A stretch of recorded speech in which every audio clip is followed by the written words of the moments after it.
Finally got the Lord of Base order in. Ordered it, it's like $7, $8 I think for the dry weave carbon fiber, and it has paper on the back, so that's nice. I think acoustically it should sound a little better than plastic. It's a 4.7 inch touch cap. Got their 2-inch, it was like the $12 or $14 cone. It's got double stitched on it. 2 of the 2-inch voice coil. Of course, this is a single voice coil that I will be using. But 7.4 inch spiders.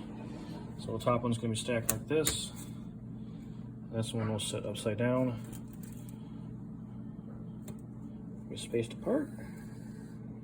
Got a 2-ounce glue kit from Lord of Base. There's the DC Audio Level 1 motor. This is a single 4-ohm copper coil. It's a biflar, and then the former is Kapton. It's a high temp plastic. I think some of the Kaptons are upwards of like 700 degrees before they melt.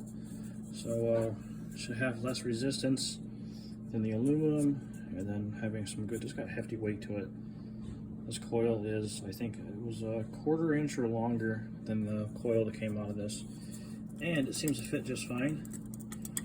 Plenty of plastic, or plenty of room, gap, and then it's got the twisted together.